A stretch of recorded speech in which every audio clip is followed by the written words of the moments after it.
Panggilan dasar orang Kristiani adalah membagikan sukacita Injil kepada sesama.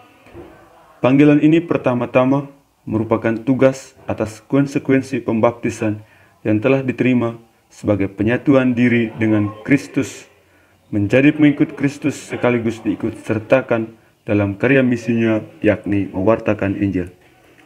Bacaan suci pada hari ini pula menegaskan hal yang sama.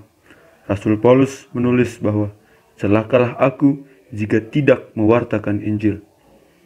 Dorongan ilahi yang dialami oleh Rasul Paulus menjadikannya pribadi yang tekun dan setia atas karya pewartaan Injil. Dan hal ini memang menjadi pegangan bagi pribadinya, di mana ia selalu mewartakan Injil dalam setiap peziarahan hidupnya.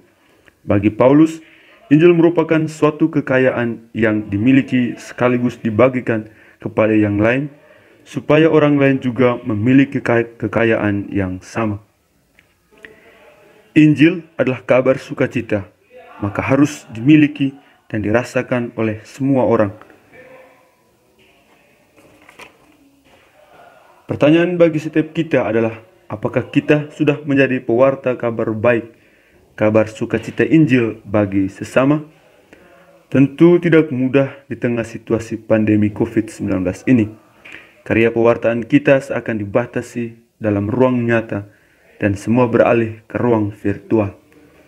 Usaha-usaha yang dilakukan ini merupakan tanda bahwa kabar gembira tidak bisa dibendung, dikungkung dalam satu teritori saja, tetapi melampaui batas-batas, sekat-sekat, dan menjangkau semua orang.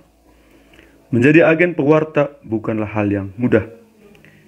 Zizek dalam bukunya Panik Pandemik mengungkapkan bahwa manusia sekarang tengah berada dalam keletihan universal. Setiap orang sibuk untuk membangun dunianya masing-masing, dan dalam kaitan dengan hal itu, ada sekelompok kecil orang yang masuk dalam kategori keletihan yang membahagiakan karena tindakan mereka yang melayani orang lain. Misalnya para dokter yang berada di garis depan untuk mengentaskan pandemi ini. Keletihan yang dialami bukan diakibatkan dengan sibuk membangun dunianya sendiri, tetapi juga membangun hidup orang lain. Allah sedang menggugat kita manusia untuk senantiasa sibuk dengan dunia kita masing-masing, ataukah sibuk untuk membangun hidup orang lain? Bacaan suci mengundang kita menjadi agen pewarta sukacita Injil kepada sesama, karena dengan begitu kita turut terlibat dalam membangun kehidupan orang lain dalam kacamata iman spiritual. Semoga Tuhan memberkati kita. Amin.